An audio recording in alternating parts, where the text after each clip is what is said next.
Okay, hey community group leaders, Jake Thurston here. Wanted to give you a really quick training video on how to use our brand new groups management software called Planting Center Online, specifically using their groups feature. I think you're gonna come to love this program. I think it's gonna be a really great tool for us as we move into the future of community groups. So the first thing you need to know is where you need to go to access your group. First of all, you should have all received emails as soon as your group was created for you to log into Planting Center Online.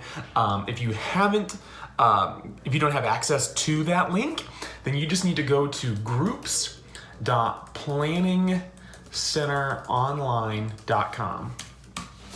So that'll pull you up to the login screen. I'm going to use my other address here. So just log in with your information. If for whatever reason you have not created an account yet, you could do this need a password button and it'll send you emails to get your account all created, but you all should be set to create your account and get that going. So once when you log in, it'll pull up your list of groups here. So this is my practice group.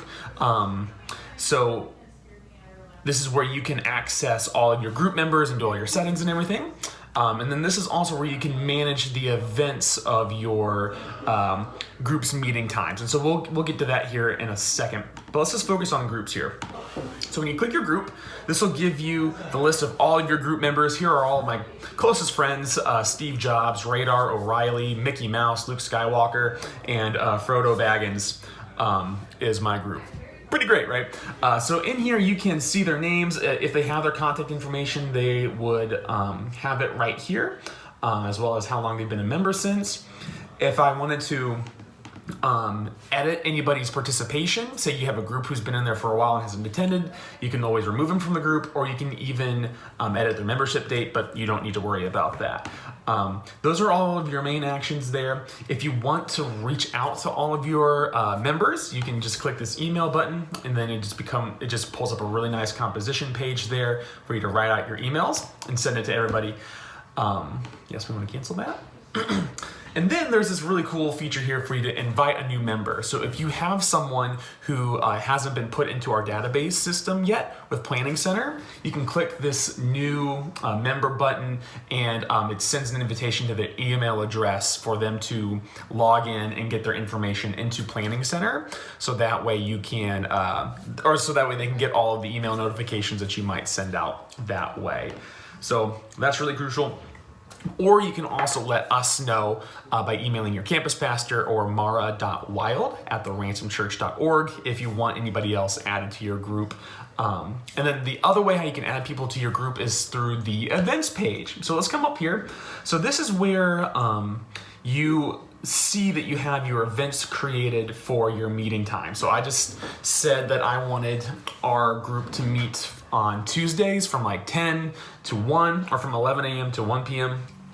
So that's where all of these events are. So you can click here and it lists out all of the times that you have set up right now for your group to meet.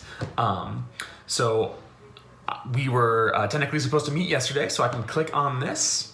And this is where I can record attendance and everything there. All sorts of options where people can respond back with their RSVPs, but I had already sent all that out. So that's just a very easy way for you to record attendance. But the other thing, and this is pretty crucial, you can actually go into your events and edit the details of when your group starts, where it meets, and the time. So you guys actually don't have to wait for us to do all the administration work for getting your group set up. So if, say, you guys have a different start date than what we put in, you just find the event, and then you can change all of the information here, and then you can even come down here to just delete this event entirely. So you can delete that event. In fact, say that we put in the information wrong and you meant for your group to start on the 17th of September, just go on to the 10th, right here, click community group, edit event, and then you can delete this event just like that. Or if you guys know that you're gonna have like a potluck, then you can always create a new event just like you would in any kind of a thing, any kind of a calendar software, and course we'll do the potluck at Chuck E. Cheese's. So come on.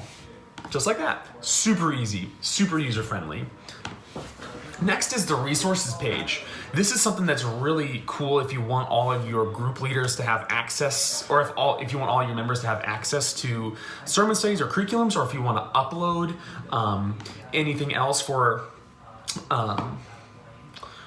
your groups to have access to. We can also put in like the resources to sermon studies and other things that you guys can have access to for you guys. But also if you wanted to, say you had a hard copy of the sermon study or something like that, you can come up here and you can click that and you can upload it directly to your resource page. Just like that, save. Apparently not putting it in there, but I need to fill the rest of that out. So that's where you can access that. The settings, you probably don't have to mess around with this much, but there's some fun things where you can change the name. You can upload a fun image. So like if I come down here and I wanted this screenshot to be a picture of my group, very easy to get that uploaded, and then it'll change it up over here. While they're getting that set up, you can change the location. So like we want Chuck E. Cheese's to be my location for our meeting time. You can even have it send automatic email reminders to all of your people when you guys are gonna meet, and especially if they want to RSVP, but that's optional. You don't need to have that on. And then plenty of other things that you can do to describe the group, the main contact person for the group, and all of those things there. Lastly, not too much else that you need to worry about here. The reports are kind of more for us to know how your group is doing, and so you don't have to worry about reports unless you want to just kind of see the statistics of how your group's been doing attendance-wise. And then lastly, there is this attendance button where as you continue to record attendance, it gives all the stats there of who's been coming, and then you can get all of that information. So it's really simple and really user-friendly, I think you'll all come to find. And as always, if you have any questions whatsoever, reach out to your campus pastor or Mara Wild, who's our administrative assistant, who just is a guru in all of this stuff. So yeah, thanks again. And if you guys have any questions whatsoever, please let us know and we will gladly help. Thank you guys. God bless.